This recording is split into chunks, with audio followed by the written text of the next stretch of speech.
What is going on? Welcome back to another episode of the Prolific Super Producer Podcast. Got it. There we go. We're so pumped you're here. We are fellow songwriters, fellow producers, fellow mixing engineers, fellow people just out here making songs in our bedrooms, in our spare time, trying to make music happen. And so if you're one of those people, if you're someone that is interested in making songs from your bedroom, this is the place for you. We've got all kinds of conversations that we think will be helpful for you. Tyson and I both, between us, I haven't even added up the number of years, but it's at least a couple decades of experience between the two of us that hey, we've done this music thing, we've made money from it, real money, not just little bits, but we've actually been able to use our music skills to provide for our families. Let's get together, let's share what we've learned so far, and fully admitting we're still in process too, but maybe we're a couple steps ahead of where you are, and maybe we could be of benefit and of help in that way. So if you are making songs and maybe right off the bat you're like, yeah, song making kind of new to you, feeling a little new, and you wish you could make songs faster, or you wish that lyric ideas came to you quicker, or melodies, they just freak me out.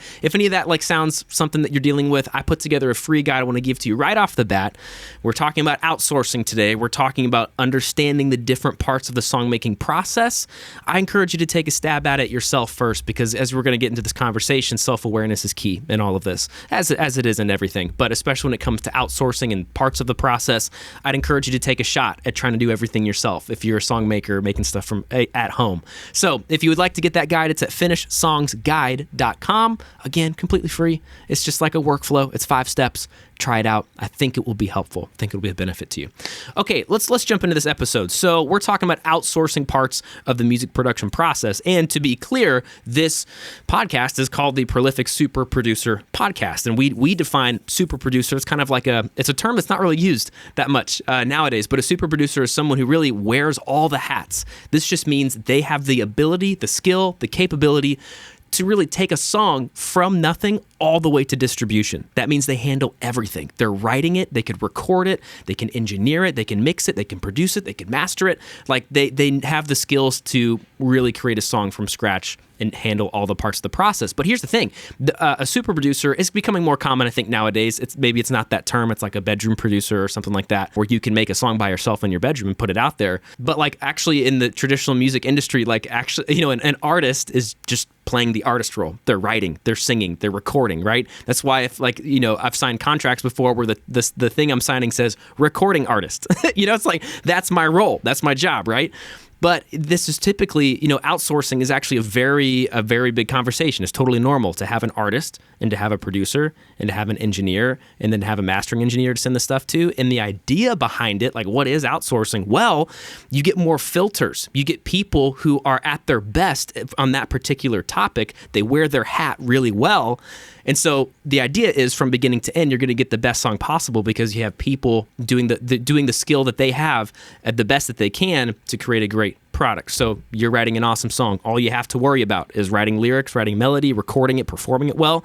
Then it's out of your hands, and the producer's going to take it, and they're going to do their very best to support what you wrote and to add instrumentation that'll be helpful. And then the mixing engineer is going to do their very best to make it sound pleasing and digestible and sound professional and crispy. And the mastering engineer is going to do their part. It's everyone works together in this orchestration to make a song really, really awesome. So that's kind of what outsourcing is you don't have to wear as many hats. And maybe we just thought that might sound appealing to some people here listening, because maybe the whole idea of doing everything yourself kind of freaks you out, or you've tried it and you really feel like, I just can't get past the mixing stage or whatever.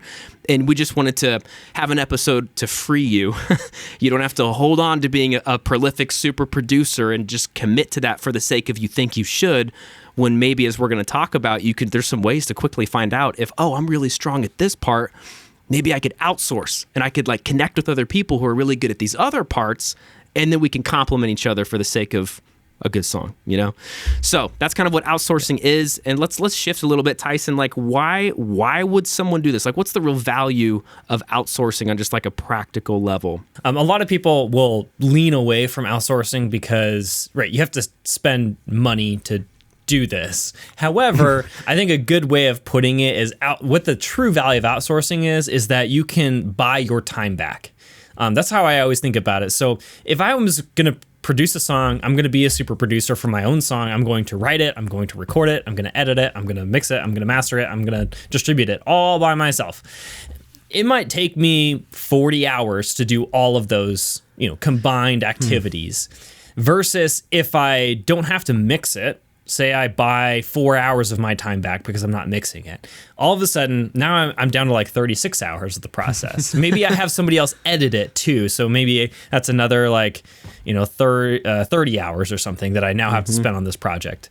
As I outsource certain parts of the process, like I gain that time back. And so if I say I'm only being an artist, I don't have to record. All I have to do is like write the song, show up and record it. That's it. That's all I have to do. Yeah. Then all of a sudden I have 100% of my focus on that thing. And maybe I can do 4 songs in 40 hours. So originally, I'm a super producer. I'm doing everything. I produce 1 song in 40 hours. Yeah. Now, all of a sudden, because I'm outsourcing so many parts of the process, I can produce 4 songs in the same amount of time, but have 100% of my focus dedicated to just writing and recording those songs. So all of a sudden, I've moved from this, prolific super producer where it takes me a week to produce a song full time, or I could produce 4 songs in the same amount of time. So I can be more prolific. I could put more work out there in less time. That's an equal, if not higher quality of product or of song, right? Yes. That is ultimately what we're trying to get to. There's a couple huge potholes in the road of getting to that place where you're producing a lot of material at a very high quality by outsourcing. So there's definitely bad engineers out there that you could potentially hire to mix your song that won't do a very good job, and that will hamstring that song. It won't go as nearly as far as it could have, and people aren't going to kind of give it the time of day when in reality you could have spent a little bit more money, got a little bit better mixing engineer, and then ultimately got a better product that song then goes further, generates you more royalties, and then ultimately you can continue on and scale up your music production path faster. So ultimately, that's what we're trying to get to, that kind of unicorn zone where you get to only spend the time doing what you actually love and are good at, and you can basically have everybody else do the rest of the process.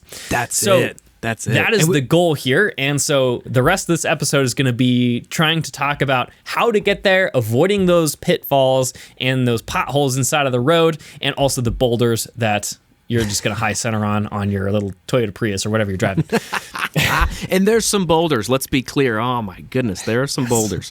So, and we're coming at you from, again, like, we're not just trying to flex out here, but like we have done this. We have been the people have outsourced to. Like, we've handled specific parts, between the both of us for different songs and projects. So, yeah, we just want to help you out. If you were just sitting here, we all got coffee, and you're like, hey, how can I go about this? That's kind of how we're going to talk to you. All right, and just keep it very real. And I think the first place to start is, do you need it?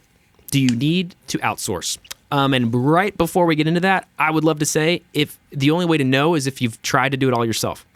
So if you're listening to this and you haven't even tried to do everything, I'd encourage you to start there. That a part of the process comes easy to you. That's cool. But until you actually try to do a song by yourself and wear all the hats, and not just one time, but a few times, because it's a whole process, and like, you can get better at it, but you really commit to it for a period of time so that you can just have more awareness of what comes easy to you and what doesn't. Even if you don't become a super producer and you're wearing all the hats, that's totally fine. But I think it's still ninja to know at least to be dangerous enough in each part of the process to properly articulate to the person you outsource to what you're looking for, or to at least be able to speak the language. Because, I mean, Tyson, you could back this up. I'm sure mastering engineers have their own language, right? And I know that artists, all our feelers out here, we definitely have our own language, you know what I mean? And so, like, producers can have the same thing, mixing engineers. So it can be helpful to at least dip your toe in the ocean and try it out for a little bit, if for nothing else, than to understand what's happening with this process, so that if you're outsourcing for mixing, you know what the mixing engineer is attempting to do to your song. Like, you can speak the language. So I think that's kind of a powerful place to start. But do you need it? Well, this is kind of where, assuming you've gone through the process, self-awareness is just key. That's one point, I think, is if after many, many, many times practicing this, okay, wow, what comes really easy to me is like picking up my guitar and just finding some chords, and then all of a sudden I got melody ideas, and then before I know it, I'm writing lyrics. But then everything else on the back end of polishing, production, mixing, mastering is like a headache to you, and it's taking you triple the amount of time that it does for you to just come up with the idea and flesh out and write a song on your instrument. hey, that might be something to think about, where you're like, okay, like I am moving so slow because this part's really fast, but all this other parts just feel so clunky. So that can be one thing, is self-awareness, like knowing that you're good at this part and you want to outsource the other parts because it's not worth the headache to you. For some people listening, maybe it is. It's really important to you to become a one-stop shop. I get that. I completely resonate with that. But maybe for other people, it's like, I don't care. Like maybe you don't want to get good at mixing. You don't have the plug-in syndrome where you're like, oh, all the plugins, like you enjoy that. You don't get nerdy about that. That's cool, So self-awareness is part of it. And then I feel like time becomes an issue too, which kind of is what I said. Like if it's taking you so long to get through, it's taking you like whatever, a crazy amount of time, like multiple days to mix a song or a week or something like that. And you're like, it's just slowing you down. That could be a time where, you might want to think about inviting other people to join the ship, to get on the ship with you and handle their parts. What else do you think about that, Tyson, with like... I would also say that if you're running into that situation where you're just like either just not at all confident in something, obviously you don't want to put out bad songs or bad sounding songs. You want to be able to produce pro level stuff even from your bedroom. Yeah. And having the self-awareness to know I'm not as good at the mixing part. Even if you enjoy it, you may not be good at it. And so that's another step of the process where I would encourage you to possibly look at outsourcing as a solution, even short term. For example, I had an artist, when I was still producing stuff, I had an artist who would use me constantly to mix and master his songs. And eventually he made the switch from me mixing and mastering his stuff to then he himself mixing and mastering the stuff because he got better at the skill. So what I would encourage you to do is maybe take that approach, say, okay, hey, like, you're a better mixing engineer than I am. What is going to do here, like, this is my expectation, is that you're going to mix my songs. I'm going to pay you your full rate to do that. And then I'm going to mix the songs, and then I'm going to be comparing them. And once I get in the ballpark of mixing skills as you, then I'm going to stop hiring you, basically, right? And so if somebody did that to me, I'd be like, oh yeah, I am 100% in favor of you being able to mix your own stuff. I'm going to help you get there. Yeah. So as a service provider for myself, like I would support them because I'm a legitimate, like, I don't know, just human. I want other people to do what's best for them. And so I'm going to provide them the highest level service I can, but I'm probably going to help give them some tips. Like I might have them send me their mix and I'd be like, okay, you should probably work on, the low end in your mix. You should probably, carve out a little bit more space for your kick drum or something like that, right? I'm going to give them some helpful advice, even if it's just very easy, simple advice. Like it's going to help you move to that goal faster of being able to mix your own songs professionally. Like the ideal scenario, right, is you work with a provider who then teaches you the skill that you don't have. Yes. And not everybody is willing to do that, but it's worth asking if you're in that situation, you really do want to learn something. And just be upfront with people. That's the one thing I would ask, is that you don't just leave people hanging, because as a service provider, like sometimes you'll be relying on a certain client to like kind of provide some income to pay the bills. And then when they all of a sudden just stop showing up and they ghost you, then it can cause some negative feelings there. And so just be upfront with your intentions always, to keep those relationships healthy, because you never know when you might want to come back to a service provider, or you want to refer them to somebody else. You want to be able to make sure that you're keeping good relationships. You're not burning any bridges wherever you're going. Yeah, that's so good. Just honesty is the best policy, right? Like just being real. And the people, like, I remember having a song when I was mixing, but I didn't know it yet, and I just wasn't confident in my ability to make it sound professional yet, which is probably true because I was still learning and stuff. So I had like, some multiple songs, like a couple EPs for my band. Like we just went to a studio and had it professionally done. But I made sure I asked the mixing engineer, I was like, hey, do you mind if I come in and sit on the session like while you're mixing, which is pretty normal. So like, that's cool. But I was like, no. Like, would it be cool with you if I pulled up a chair and was like right next to you? Like, like on the console and like looking at the screen and seeing what you're doing in Pro Tools. And like, if I had a question, is it cool if you answered it to the best you could? And like, I'll book an extra hour to kind of make up for that time, because I don't want to get in the way of your process and I want to give you enough time. But like, yeah, I think that's a really powerful, quick and easy way to like, okay, you're kind of messing with everything yourself. you want to outsource a specific part, but if you're going to pay to outsource, why not learn too if that's interesting to you? So I love that you brought that up. That's a hack for sure.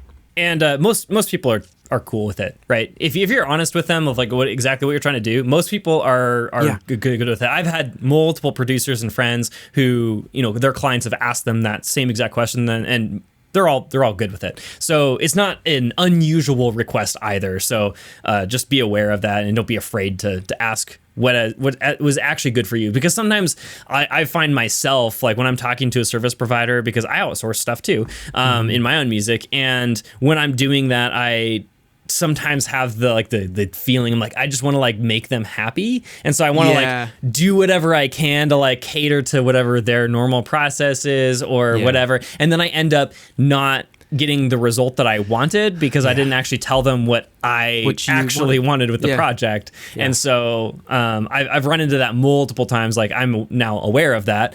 So I try not to do that, but it's still kind of like this draw to like try to please whoever you're working with rather than just being upfront with exactly what you want to get out of the relationship or the service that you're asking for. So just a warning there, just from my own personal experience. I've made that mistake too many times to let that one go. Okay, so moving on, I want to talk about how do you find somebody to actually outsource to, because this is one of the biggest issues, right, when you're deciding, I want to outsource, because a lot of times people just go to whoever they already know. So if I have a friend who's like kind of sort of a mixing engineer, I know he produced his own music at one point in time, like then I might like ask him, hey, can you mix my song? And while they might be able to give you the bro deal and do free work or do super discounted work, there is a hidden cost in there. And this is one of the biggest issues that I see with artists first starting out, because they assume that because they're first starting out that it's okay to not have as good of songs, or they don't have to sound as good because they're first starting. But ultimately what this does is it cheapens your songs. And if you have good songs, you should treat them as if they're like your actual baby song, right? You want your baby songs to grow up to be big, healthy, mature songs. And they can't do that if you're getting free work, because the hidden cost of free work is that your song won't be as good and won't go as far. So if you have a song that, let's say the potential of your song, just the raw song, the songwriting process, right? After that part, it has the potential to say, let's say 2 million streams.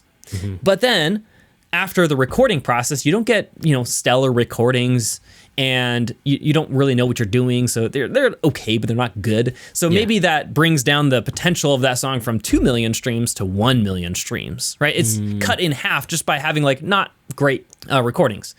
And then you go to the next step of the process, and you have your buddy, Joe Schmo down the street, who sort of mixes, and he mixes your stuff, and he does not do a very good job. And he just totally gets the volume balance wrong, and the bass is way too loud, your vocals are way too quiet, and then it brings it down from 1 million streams potentially that song could have gotten down to 10,000 streams that it has the potential to get. And then you give it to Lander. Lander does its little AI mastering thing for you, gives it back to you, and then it brings down the quality even more. So now it's at 8,000 streams is the top potential of that song, because it is now basically ruined by all of the production process that you've gone through.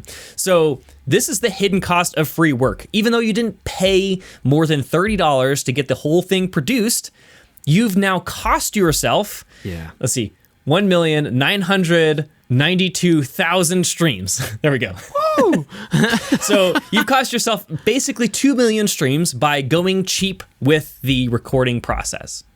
And so it is up to you to decide what is the ultimate potential of all of my songs. And this is not just like the first month or two. This is over the next 5 years, how many streams or how much attention, how much, revenue is this song going to generate for me? And spend enough money or spend enough time learning the skills to make that song as good as possible to then fulfill its ultimate potential inside of the industry. All that to say, be aware of free work. Seriously. What I would recommend is if you have a buddy who's like asking for work. He's like, I'm just trying to get started. I want to learn this thing. And you're like, okay, I have a relationship with you. Like, I want to help you out. Yeah. What I would do is I would give your multi-tracks to him so he can mix the song, but I would still mix it myself or hire somebody else to mix it. It's okay. Totally. It's like, you can help out your buddy. Yeah, absolutely. But just don't rely on, just because one person mixed it doesn't mean that's the final mix. Yeah. You can always remix it with somebody else, or mix it yourself, or, there's never assume that just because one part of the process is done means that it's actually done. Like, you can always redo that step if it didn't actually turn out the way you wanted it to. So just because I had Lander master my song doesn't mean I'm not going to master it myself. Yeah, so. No, that's really good too. Is like, don't be afraid, especially when you're in this process of trying to find the right person for each part of the process. Like, don't be afraid to try to beat it. Like, you know what I mean? Because that'll help too with like being able to loosen the grip a little bit to welcome someone into your workflow, because that's effectively what you're doing is you are replacing part of your workflow and entrusting it with someone else, at least to like do the bulk of it. I don't know, you kind of have to have that courage and like know that, okay, I'm going to try to beat this, and it at least needs to match it, at least match it or beat it, even better. But I think that's a really good hack and like pro tip while you're going about this process. It's the whole thing. Don't just trust somebody to mix just because they produce. Don't just rely on a buddy who says they're going to whatever. Like, you need to treat your songs. You got to just have respect for your artistry. You got to respect your songs. And not anybody and everybody should have the opportunity to jump into your art. That's kind of like, you kind of have to hold yourself. It's the whole mindset thing. You got to act like you're a professional, even if maybe Spotify doesn't show it or the bank account doesn't show it. Who cares? It starts here. So like, and it starts with who you let into your circle. Take it seriously. Don't just do something because someone says they're going to do something for free. So I think that's a really good starting point for like trying to find someone to outsource. And like and then like practically, and just to be like fully transparent, I'm going through this process right now. I am in the midst of outsourcing because going into 2024, I actually want to practice this. I want to try to let go. I've been if I may be so bold, I've been a prolific super producer for like 15 years now, and I've done everything myself, and it has served me well. And I'm thinking about, how do I do another 15 years? And for me personally, where I'm at in my journey, I want to try this. I want to try some outsourcing and let people in on the process. So when it comes to this stuff, I think another practical tip too, when you're looking for someone to outsource, is you got to listen. You got to listen to portfolio pieces before hiring anybody. And this ties in with not just taking someone at face value. Oh, I'll do it for free. If you're not willing to spend money, you're probably not ready to outsource. I'm just gonna say it. I don't know, to an extent. Like, if you're not willing to spend some money, or if you're doing the whole producer thing and you're working out some sort of deal on the back end of stuff, right? Like, if you're not willing to give to get, like, you're probably not ready. And that's just part of the collaborative nature. You know what I mean? Yeah. But you can't say you want to outsource and then not pay anybody and own 100% and do, like, that's part of the give. Like, you're moving into different territory when you're thinking about collaborating. That doesn't mean you can't have a great living and can't make it and can't whatever. Like, it all still happens, but I think you have to be willing to let go of some stuff in order to let other people in, or you're not doing well by the people you're inviting in if you have stingy hands, and you're not doing yourself any favors either. Yeah. So Tyson, when you're thinking about like, how to find someone, listening to portfolio pieces, what do you think about, like, what are you looking for? If you've got a song and you're looking for someone to do something, what are you listening for? Are there any kind of red flags? Maybe the red flags are more important to say. Yeah. So I think that goes back to like the whole concept of, don't hire somebody just because you have a prior relationship with them. So if somebody produces your song and they do an awesome job producing it and it sounds amazing, you're ready to mix it, it doesn't mean they're the right person to mix either. And that's really a very, very common mistake, because I made that mistake when I was producing an EP in particular. I got it produced, and he's like, I would love to mix this for you. And I was like, yeah, sure. Like, you did a good job producing it. Might as well have you mix it. Then he didn't do a very good job on the mix, though, because he hadn't developed that skill as much as the production side, as the recording side. So that was like a huge learning lesson for me. In moment, I realized like, oh, like, okay, these are different skills, right? Just because you're good in one area of audio doesn't mean you're great at another area of audio. Yeah. So recognizing that there are different specialties, and just because you have a prior relationship or just because they worked on part of the project doesn't mean you should give them the rest of the project. Some people are just amazing at all the steps of the process. Like I have a friend who lives in Michigan. He is amazing at what he does, and he can bring your song from just like demo version all the way through the process to final master, and it sounds incredible. Man. So there are people out there, so it's not to say that you can't hire your producer to mix your song, but just be aware that you don't have to. And it's an option to then send it to somebody else. Another thing, like Nathan sort of mentioned, make sure you're listening to their portfolios. If their portfolio sounds bad, do not hire them. I mean, yes, straight period. up. If you are not impressed, if you don't feel things when you listen to their portfolio, don't hire them. The other thing is, like, even if they say they're a producer and they justify their bad portfolio by saying, oh, like, those are my mixes and masters. I'm not really a mixing engineer. Why didn't they outsource that? That is like red flags, right? It's like if their portfolio doesn't sound good, it probably doesn't sound good for a reason. They're missing aspects. They're missing either a good network, so they don't even know who to refer you to like get a good mastering engineer, a good mixing engineer, or there's other issues, right, in their own process that they haven't been able to achieve a certain result of pro sounding songs. So you probably shouldn't give your song to them because they don't have the whole package, essentially. And that doesn't mean that they need to do it, but it means that they need to have worked on stuff that does sound at the level you want. That's also within your budget. So there's, that kind of brings me to another point that I wanted to make, which was don't hire just somebody because they're famous. Don't hire somebody just because they worked on XYZ project. Just because they mixed the new Paramore album does not mean that you need to hire them as well. It probably means they're good, so there's some credibility there for sure. And if you're willing to fork out the money to whatever that's going to cost, work with them, then sure, like that's great. But don't also assume that you need to hire a big name. There are a million great producers, mixing engineers, mastering engineers out there that you have never heard of. Most people have never heard of me, but I would consider myself a good mastering engineer. So because I've been able to win projects from other people who have names in the industry, and I got the project over them because my master was better. So at the end of the day, the work does speak for itself. And the last point that I want to make with this is when you're searching for somebody to work with, ask them to do a test project. I will do a test master for anybody who asks because it's a common thing. It doesn't take me super long to do a test master. And ultimately, it gives you that credibility of, okay, does my song actually sound better with Tyson mastering it versus Lander mastering it or this other mastering engineer master it? I'm okay. I want to make sure that you, as a service provider, I want to make sure you have the best experience possible and also you get the best result that you want out of your song. So I'm not going to just assume that because I'm the best that you have to hire me to get the result. I'm not going to assume that. I'm going to assume like, I'm great for a lot of artists, but I may not be as good for other artists because it's just like the style, like my natural inclination on mastering or anything, or even mixing is probably even a greater extent. Like I have a sound when I mix.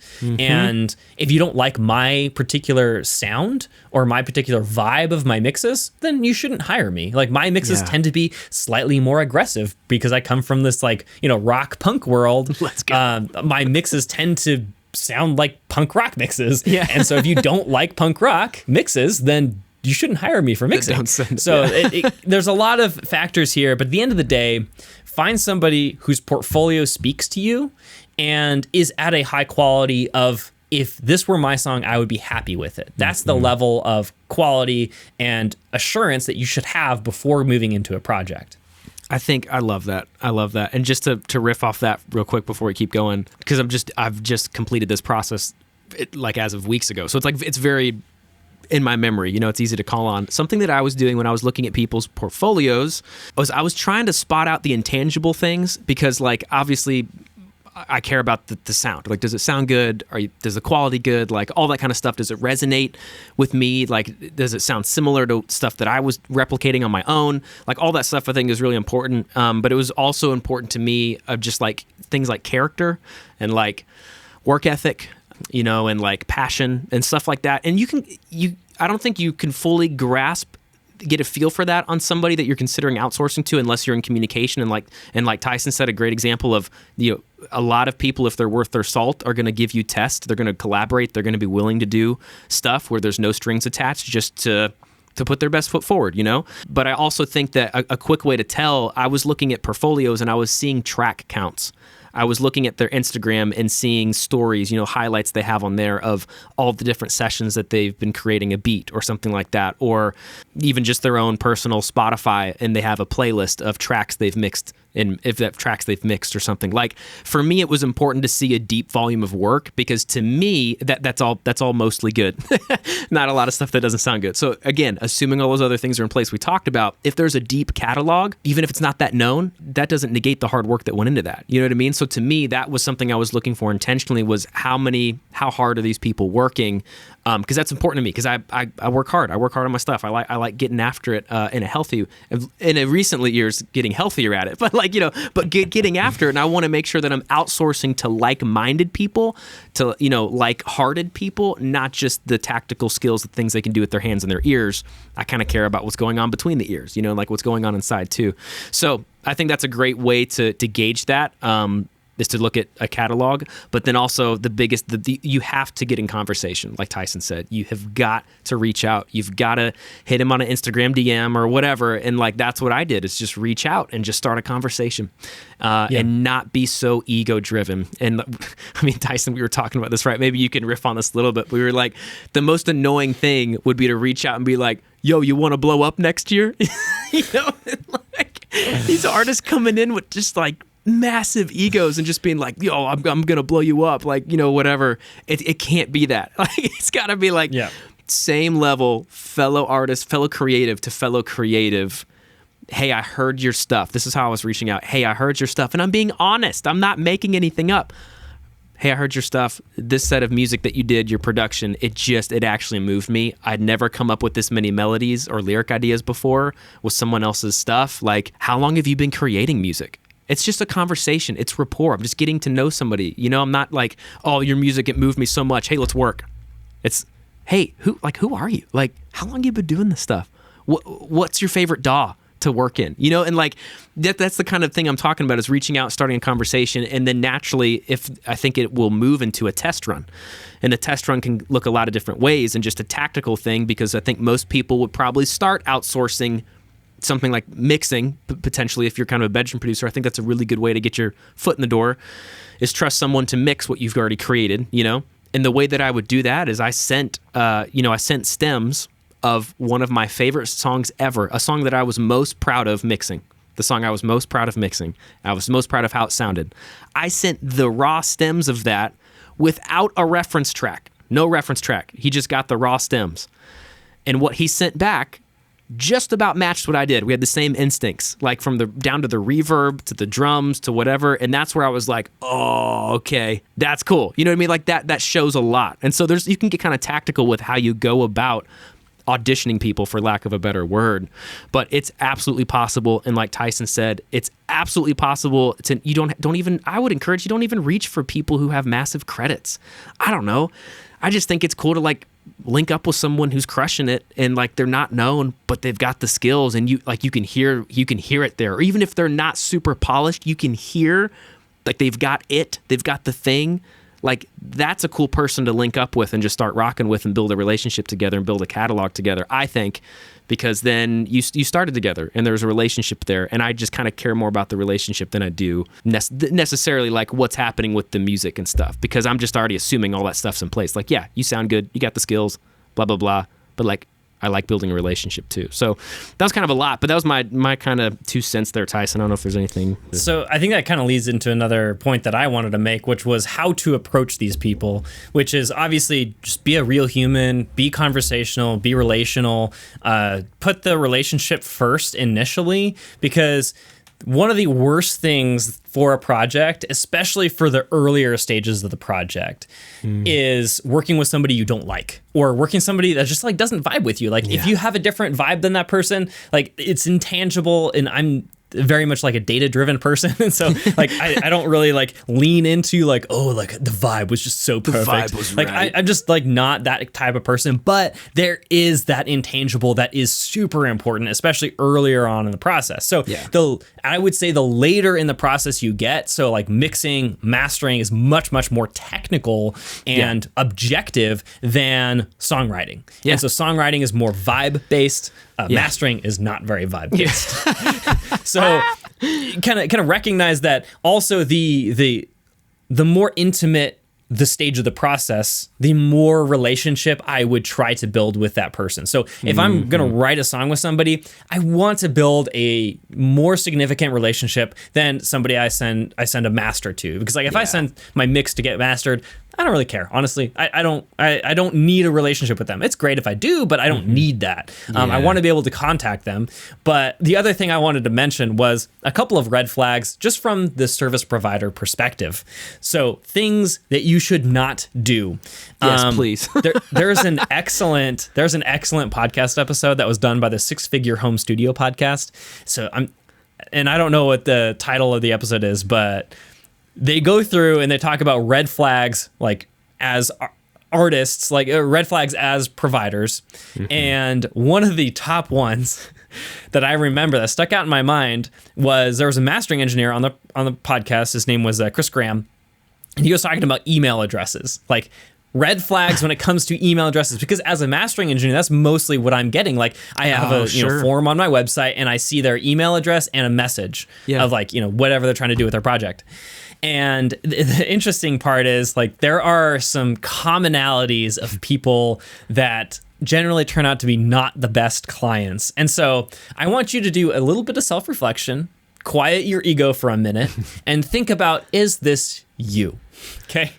So red flag number 1, if you have a Yahoo email address, it's a red flag. Not necessarily bad all the time, but it's a red flag of, is this person, serious about spending money on their music and actually pursuing something seriously?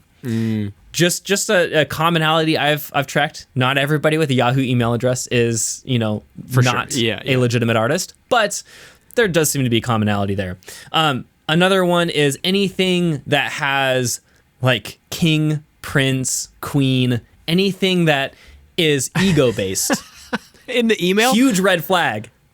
Because the thing is, I can't work with somebody if you think you're better at my job than me. Because ultimately, if you were better at it, then you would do it for yourself. You wouldn't be knocking on your door. Yeah. Which I would say you should. Like, if you're better than me, then don't hire. Yeah. Like, why would you hire me? Why? It just doesn't make sense. So just a couple of things, like quiet your ego, honestly, when you're approaching these people. Be humble and be collaborative. Like, ultimately, that's what we're after as a service provider of, I don't want to ever work with anybody who's going to treat me poorly. I just don't want your business. Like, I don't care if you pay me more money, but I'm not going to put up with you treating me poorly in our relationship, in our professional encounters. Yes. So that's just a good advice for everybody everywhere, but ultimately, especially as artists looking for somebody. And at the end of the day, to try to bring this home a little bit, when somebody treats me like a real human and wants to build that relationship, wants to just, be friends, essentially, I am going to go above and beyond for that person. Inherently. Yeah. If you treat me like a real human, I think you're cool, and you treat me well, I am going to spend that extra 5 minutes to make sure your master is absolutely perfect before sending it back to you. That's huge. And I'm going to be more happy to do any revisions you ask for. I'm going to be more happy to, do anything. I'm probably going to leave you more comments on your mix when you send it for me to get mastered than if I don't like you. If I don't like you, I'm going to leave you like one bullet, like your vocals are too loud. Right. But if I do like you and you put forth the effort to, put a good foot forward, then I'm going to go above and beyond. I'm going to leave you 5 or 6 comments, but like, oh, you should, really work on your electric guitars, and, they sound a little bit mono, so you should pan them and EQ them this way. And, whatever the comment is, like, I'm going to go above and beyond to go give you the best possible service as possible. So even from a selfish perspective, be generous with your time for your service providers, and they will reciprocate that. Yes. 9 times out of 10. 100%. Because I totally believe that. Like, you attract what you put out. Like, what you put out there, like how you act, how you behave, how you talk, like you attract how you behave. You know what I mean? Like, so for me, it was really important for, these people. Like, I got connected with a mixing engineer and a producer. That's what happened. And like, consciously, I knew as I'm reaching out to different people, if anyone's hitting me back, like, I'm going to show up as my like very best self. Like, I'm going to put my best foot forward. So for like my producer, he sent me a track, you know, and I was like, I sent it back to him, fully completed song within 48 hours on top of this beat he sent me. I was like, hey, I think this is sounding good. And I knew I'm gonna crush this. I'm gonna do my very best. You know what I mean? So that he can see where I'm coming from. You know what I mean? Because because that way you know if someone's not gonna match your level from the passion side, from the skill side. Maybe you realize something is you're working together and the portfolio was a little, you know, it didn't tell the whole story or something like that. But like that's some like real practical stuff that you can do. And then he sent me back, to his credit, like I sent him that within 48 hours. He sent me back within 24 hours his edit, and the song was done. And that's when I was like, yo, we need to hop on a call. Let's talk about how we can do more of this together, you know? So I think that's also a good thing to do too. You just put your best foot forward. Like, don't treat people with respect, treat people like, just act like you already made it big with this person and you're already doing music full time. How would you behave? And put that out there. And then if they don't respond well, then no, you know? And which, hey, that's a good point. Tyson, what about like people who,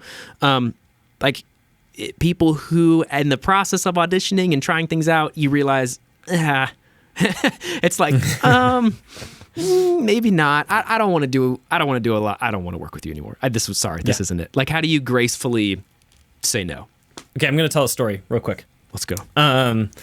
When I was working on I guess it was my second EP as an artist, I decided that I wanted to go to a real studio, hire a real producer, and do the real project. And so I had asked a friend of mine to play drums on the project.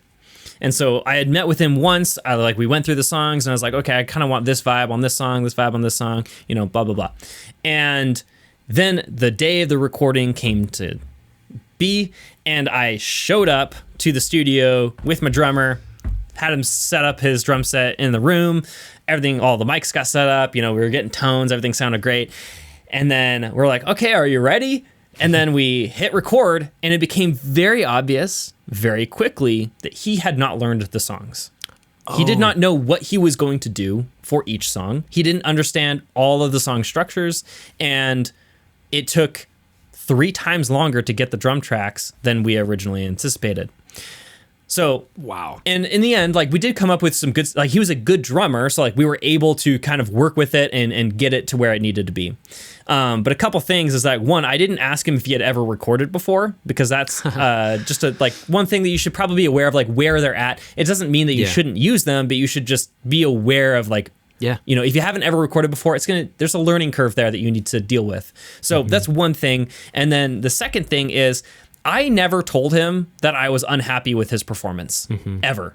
I just we went our own separate ways. I never even really talked to him again. I ran into him a couple times, but that was it. Like, there was no like real relationship, because I ruined the relationship because I wasn't willing to be honest with him in how I felt about his performance. So you need to make sure that if you are unsatisfied with somebody, then you let them know. And as a service provider to myself, like, I want to know if you weren't happy with a master that I provided you, because that's good feedback for me. Or maybe it wasn't even the master. Maybe it was like, oh yeah, you just like didn't say anything for 4 days. Like, that's good feedback for me. Like, I want to know that. And people who want to become better are going to take that with grace, and they're going to say, okay, thank you for letting me know. Like, I'm, you know, basically going to make myself better because you've told me that and you've given me real feedback. And most people are so afraid of confrontation that they will never actually say that to anybody. But ultimately, you're making everybody better by doing this. You're making yourself better because you're getting the product you actually want. So even if you move on to a different provider, like, at least you were honest with yourself of where the project was at. And then you also made them better. Everybody walks away from that encounter better off than they started, because they can then, you know, implement that for their next project of like, okay, you know, they didn't like how I communicated. I'm going to work on that better for the next round. And the last thing that I want to mention is that if they don't take it gracefully, if they're like, oh yeah, screw you, like, my masters are awesome. Like, if they have that kind of attitude, you didn't want to work with them to begin with. And it was better to dodge the bullet so you never have to actually go back to them. So And that goes for you as an artist too. Be humble, be willing to accept feedback, and you're going to go way further in this industry than anybody else, because as big as the industry is, it's also really small, and word gets around of who's not doing a great job. And there's definitely some feeling there of, if you're just a jerk, you're gonna really struggle forever in the industry. And potentially, if you burn enough bridges, there's no chance that you will actually be able to make it in the music industry. So if that's your goal, especially make sure that you are being humble and accepting feedback with grace. This whole thing, if you're listening, right, like it's probably, it may not be for everybody. I think it's probably it could be for most people that are doing everything themselves right now. Because I think it really does take a specific wiring to be able to do everything yourself. And I think that, which is incredible, and you should be so proud of that. I would, my parting advice, if I was going to give that, my parting feedback would be to just get really self-aware and just be honest and think about, okay, is what you're doing, what are you doing right now, and what results is that getting you? And if it's not necessarily the results you want, change it. Like this podcast is about people trying to do, go for it in your bedroom and do everything yourself, because it's possible. We are both living proof it is possible. But if you don't feel like it, and you're just handling, most of it yourself, but then you're offloading a little bit of this or a little bit of that, that's totally cool. And there's something beautiful about collaboration, right? Like lone wolfing it can sound pretty sexy and can sound like, oh yeah, do it. Like there's some, I think, healthy pride that comes with that, 100%. Of being able to say, I did all this myself. It's awesome. But at the same time, there's also something beautiful about collaboration. So just be self-aware and be honest with yourself about what you want to, about who you are and where you're at in your process and what you'd like to add or what you'd like to add down the road.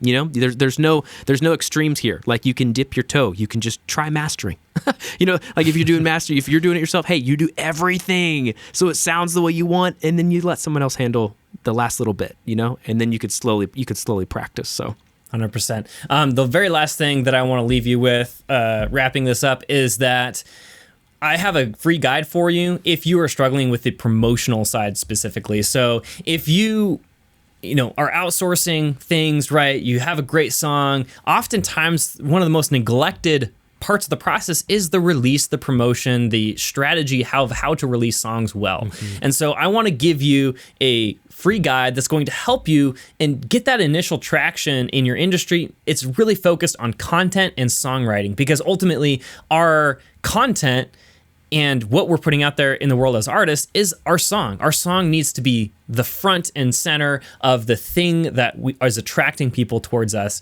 as artists. So there's just some really helpful and practical advice that you can implement directly from this guide to ensure that your first song has the potential to get hundreds of thousands, if not millions of streams on your very first release. And so I've never seen this process anywhere else, and we use it at my agency to help artists get 100,000 streams or more on their very first release working with us. So if you want that guide, it is at nightowlmusicgroup.com/guide.